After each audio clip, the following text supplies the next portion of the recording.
membayar hutang. Rasulullah SAW mengingatkan kepada kita, hati-hati terhadap hutang. Walaupun 1 sen pun, kalau itu namanya hutang, maka di akhirat nanti boleh dituntut oleh pemilik hutangnya. Kalau di akhirat seseorang dia banyak tuntutan, maka boleh jadi seseorang dia akan menjadi muflis, bangkrut. Padahal di dunia dia melaksanakan sholat. Dari dunia dia membawa pahala sholat, pahala yaitu sedekahnya, zakatnya, pahala haji, pergi haji, pahala jihadnya. Namun ketika di akhirat, ketika dia ditimbang amalnya banyak kebaikannya, ketika dia berjalan yaitu menuju surga, ternyata banyak yang menuntut.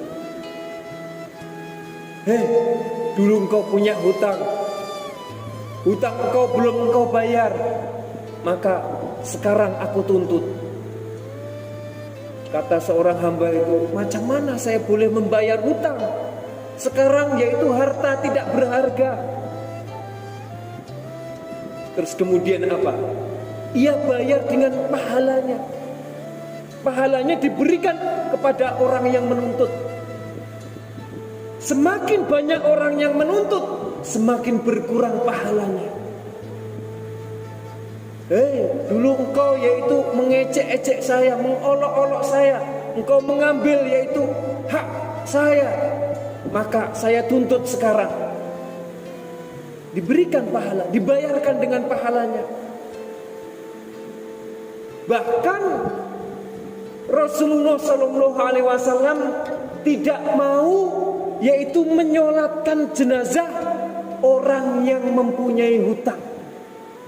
Hati-hati ini. Rasul tidak mau mensolatkan jenazah yang mempunyai hutang.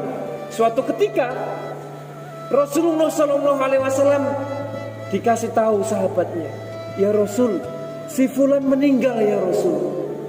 Oh iya ya Rasul. Kemudian Rasulullah SAW datang ziarah dan yaitu mau menyolatkan.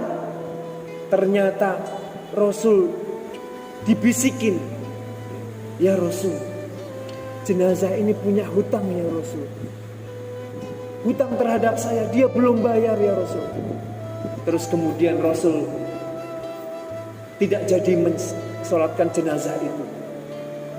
Karena apa? Rasul tahu, jenazah itu orang kaya, orang yang mampu, tapi tidak mau membayar hutang. Namun di dalam case yang lain, di suatu masa yang lain, Rasul dikasih tahu bahwasanya si fulan meninggal dunia. Rasul datang mau menyolatkan, Rasul dikasih tahu, ya Rasul, ini si fulan ini punya hutang ya Rasul. Oke. Saya sebagai penjaminnya, kata Rasul. Saya yang menjamin hutangnya. Nah, kalau ada yang menjamin, itu tidak mengapa. Permasalahannya kalau tidak ada yang menjamin ini. Kalau tidak ada yang menjamin, maka Rasul tidak mau mensolatkan jenazahnya. Tidak mau mensolatkan, tidak mau mendoakan. Makanya hati-hati terhadap hutang. Walaupun sedikit banyak hutang itu, maka di dunia ia boleh jadi suatu kehinaan. Bayangkan kalau di dunia kita banyak hutang, dikejar-kejar kan, SBRM kan, ada petugas SBRM kan, dikejar-kejar, siang hari di suatu kehinaan. Dan suatu malam harinya itu suatu kesedihan. Macam mana boleh tidur, Pak? Kalau kita di pagi hari esok itu saya pergi kemana? dikejar oleh orang, dituntut banyak orang. Hati-hati terhadap janji. Al-wa'du dainun ini. Janji adalah hutang. Kita ketahui bahwasannya sewaktu pilihan raya banyak orang yang berjanji, kalau seandainya saya jadi, maka saya akan. Itu berjanji. Kalau janji itu tidak ditepati, maka janji tersebut boleh dituntut di akhirat. Nah, oleh karena itu, sekiranya kita tidak penting sangat, maka jangan yaitu berhutang. Jangan berhutang. Karena apa? Hutang itu suatu beban untuk kita.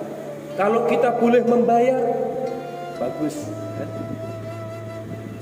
Tetapi dalam hukumnya, kalau sekiranya ini ada seorang hamba, dia datang kepada kita, dia mau pinjam sesuatu, pinjam uang. Kalau kita memberikan pinjaman kepada seorang hamba itu, maka kita diberikan pahala 18 kali ganda dibandingkan yaitu pahala sedekah. Kalau saya sedekah ini, Pak, kalau saya sedekah pahalanya berapa? 10 kali ganda. Kalau kita memberikan pinjaman itu 18 kali ganda. Apa sebabnya? Kalau saya sedekah kepada seseorang, orang itu belum tentu perlu atas sedekah saya. Namun ketika seseorang dia datang kepada kita, dia sangat memerlukan, kita berikan pinjaman, dia sangat perlu. Cuma kan sekarang ini kan banyak orang memanfaatkan pinjaman itu tidak untuk kepentingan. Tidak untuk kepentingan, oh saya pinjam untuk beli yaitu kereta, padahal dia sudah ada kereta. Ya. Kalau darurat, kalau sekiranya dia sangat perlu untuk berobat, untuk membayar hospital, biaya hospital, perawatan, nah itu sangat perlu. Itu boleh ya. Dan kita sebagai orang yang memberikan pinjaman, kita diberikan yaitu pahala 18 kali ganda. Karena apa? Ketika Rasulullah SAW Isra Mi'raj, di depan pintu surga itu tertulis pahala sedekah 10 kali ganda, pahala memberikan pinjaman 18 kali ganda. Ini yang nomor 2, yaitu kita segera membayar hutang. Kalau kita mempunyai hutang, segera kita bayar. Macam mana kalau kita sudah punya uang tapi nggak bayar? Kita punya hutang nih, kita sudah ada uang untuk membayarnya, tapi kita tunda dulu. Maka itu suatu kezaliman, yaitu suatu perbuatan dosa. Jadi tidak boleh. Terkecuali lagi, sekiranya peminjam itu dia betul-betul belum ada.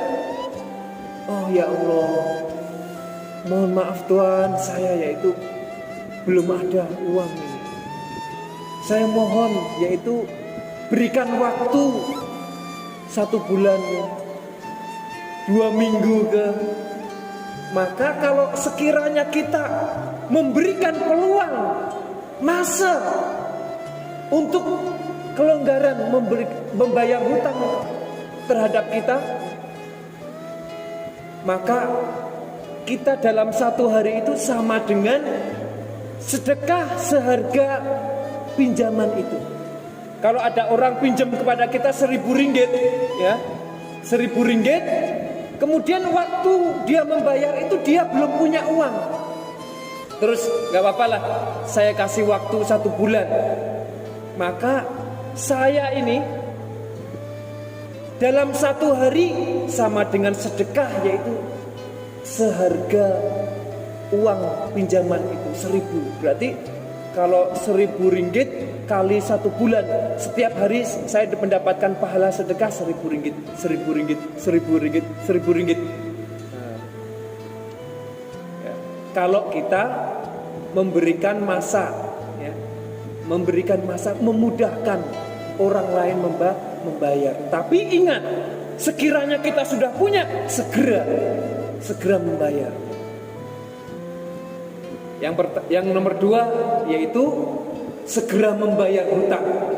Hati-hati, daripada kita dituntut di akhirat, lebih baik yaitu di dunia kita selesaikan.